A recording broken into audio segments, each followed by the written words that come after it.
कायदाप्रेमींसाठी आयोजित राज्यस्तरीय प्रशिक्षण नाशिकमध्ये संपन्न। नाशिक विभागीय कायदाप्रेमी समूह व माहिती सेवा समिती पुणे यांच्या संयुक्त विद्यमाने आयोजित महाराष्ट्रातील भ्रष्टाचार विरोधी लढा देणारे व भ्रष्टाचार मुक्त राष्ट्राची स्वप्न पाहणाऱ्या कायदाप्रेमींसाठी राज्यस्तरीय प्रशिक्षण शनिवारी दिनांक 25 जानेवारी 2025 रोटरी क्लब हॉल गंजबाळ नाशिक येथे उत्साहात संपन्न झाले। सदर सेमिनारात महाराष्ट्राच्या कानाकोपऱ्यात आलेल्या कायदाप्रेमींनी सहभाग नोंदविला। महाराष्ट्रातील भ्रष्टाचार विरोधी लढा देणारे व भ्रष्टाचार मुक्त राष्ट्राची स्वप्न पाहणाऱ्या कायदाप्रेमींसाठी राज्यस्तरीय प्रशिक्षणाचे आयोजित करण्यात आले आहे।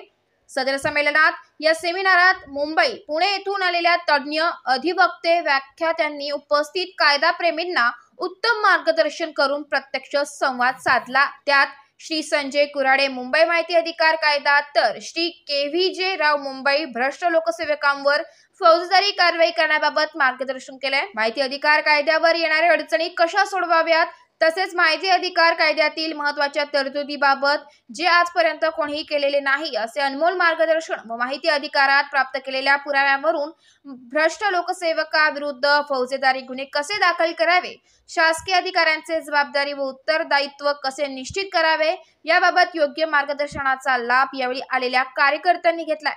स्टार वन महाराष्ट्र न्यूज साठी प्रतिनिधी इरफान पठाण, नाशिक।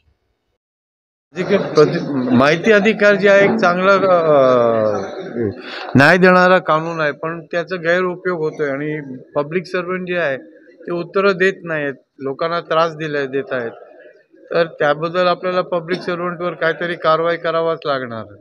तर ते करू आपण। आता भेटले लोक आलेत, जमलेत, तर कुठेतरी आपण सुरुवात तर करू त्यांच्यावर।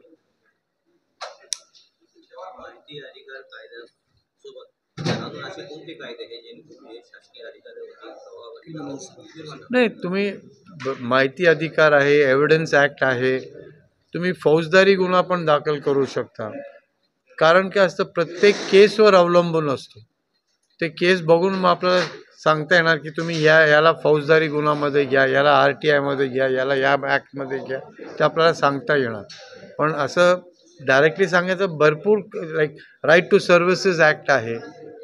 तर हे सर्व ॲक्ट्स आहेत, पण कुठचा कायदा कसं वापरायचा आणि दोन्ही कसं कंबाईन करायचं ते एक युतीने करावा लागतो आणि ते केलं की आपल्याला यश मिळेल।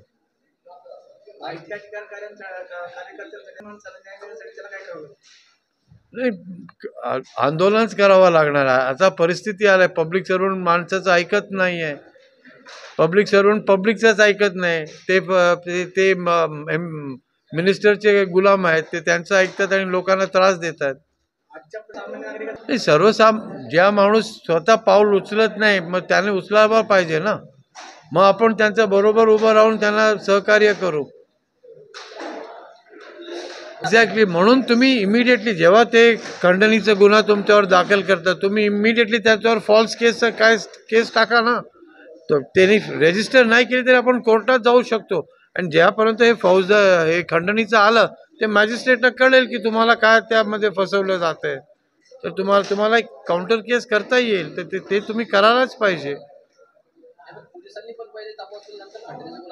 अहो साहेब, कायद्यामध्ये तसं नाही आहे ना, त्यासाठी आपल्याला संबंध कोड म्हणून BNS मध्ये ते आलंय की FIR दर्ज करण्या अगोदर तुम्ही समोरच्यांना बोलवा, त्यांना विचारा काय पुरावा आहे ते बघा, नंतर करा म्हणून आहे ते। पण ते डबल एज सोड आहे, कारण समोरचा समजा तुमच्यावर गुन्हा दाखल आहे, समोरच्याकडे पैसे आहे, तरी पैसे दिले तर तुम्ही गुन्हेगारच दाखल करणार, ते मग तुम्हाला त्रास होतो। पोलिसांनी कोर्टात पुरावा द्यावा लागतो ना, तर द्या ना, तुम्ही पुरावा आणून द्या। कुठे डिफेन्स असणं बरं असतं, प्रॉसिक्युशन असणं कठीण असतं, कारण प्रॉसिक्युशनला एव्हिडन्स द्यावा लागतो आणि क्रिमिनलमध्ये it is beyond a reasonable doubt. तर म्हणून तुम्हाला ॲडव्हान्टेज आहे तिकडे क्रिमिनलमध्ये।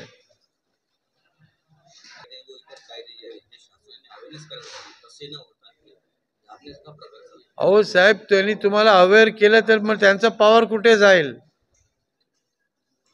ते जे पब्लिक सर्वंट आहे तो येऊन तुम्हाला सांगितलं मी तुमचा नौकर आहे, तुम्ही चपला काढून मारणार त्यांना, तर म्हणून ते तुम्हाला एज्युकेट होत देत नाही. ते ते म्युनिसिपाल्टी शाळेला गेलेत की नाही? प्रायव्हेट शाळेमध्ये का गेलेत? प्रायव्हेट शाळे कोणाचे आहेत? म्युन्सिपाल्टी शाळेमध्ये शिकत होते लोक. अडाणी ठेवलं तर तुम्ही प्रश्न विचारणार नाही, तर तुम्हाला डांबून कोंडून शकतं ते पब्लिक सर्वंट. तर म्हणून ते कधीही कुठचाही चांगला लॉ असेल ते त्याचं काही करणार नाहीये. हे बहिणीचं जे आहे आता बंद करतायत, लाडकी बहिणीचं. का? वोट हवं होतं तेव्हा तुम्ही चांगलं बोललेत, आता बोलते तुमच्याकडे पैसे नाही. मग ह्या बहिणीला नाही देणार पण त्या बहिणीला देणार, म्हणजे एक बहीण सावित्र बहीण झाली आणि एक सखा बहीण झाली ना. तर ते पब्लिक पॉलिटिशियन आणि पब्लिक सर्वंट ते स्वतःचाच बघतात, ते तुमचा फायदा बघत नाही, ते तुमच्यासाठी काम करत नाही. तर म्हणून आम्ही हे सांगतोय तुम्हाला, एज्युकेट आम्ही हेच करतोय की पब्लिक सर्वंटला तुम्ही खाट्यावर घेणार, कसं काही लढायचं त्यांच्याबद्दल, म्हणून आम्ही हे सेशन्स करतोय. आमचा संबंध दिवस आम्ही इकडे कशाला आलोय? आम्हालाही बाकी कामं आहेत, आम्ही ते सोडून आलो. का? कारण तुमच्यासारखे 100 लोक आले शिकायला की आम्ही कसं आमचं लढाई लढू, तर ते मार्गदर्शन तरी आम्हाला द्यावं लागणार आहे ना. आम्ही तुमच्या लढाई लढू शकत नाही पण मार्गदर्शन तरी आम्ही देऊ शकतो, तर त्याकरता आम्ही आलो इकडे. त्याचा बदल कुठे आहे साहेब? कायद्यामध्ये आहे की इन्स्पेक्टर दमदाटी न जाता FIR रजिस्टर करायचा आहे, पण तो करत नाही आहे. कुठचाही कायदा जे आहे ना साहेब, तुम्ही ब्रिटिशांना किती तुम्ही शिव्या घाला, पण जे बरेचसे कायदे जे त्याने बनवलंय ना ते लोकांच्या हितासाठीच बनवलंय. पण त्याचा गैरउपयोग करून तुम्हाला कोंडलं जातं, तुम्हाला दाबलं जातं, तुम्हाला शिव्या घालतात पोलीसवाले.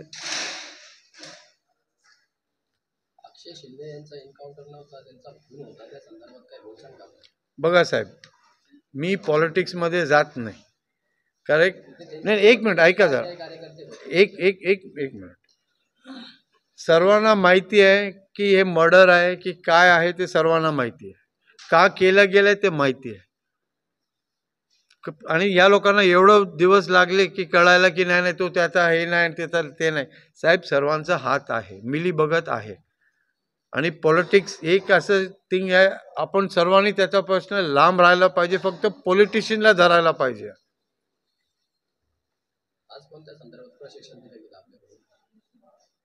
कोणत्या संदर्भात?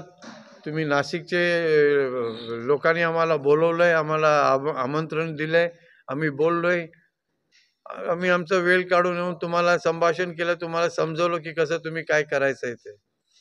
अण्णा हजारेने ते मुवमेंट स्टार्ट केलंय, पण आता काय झालं, बिचारा अण्णा हजारे पण काय बोलत नाही, कारण त्यांनाही लाज वाटते, त्यांच्याच माणसाने त्यांना दगा करून गेले, तर ते काय बोलतील?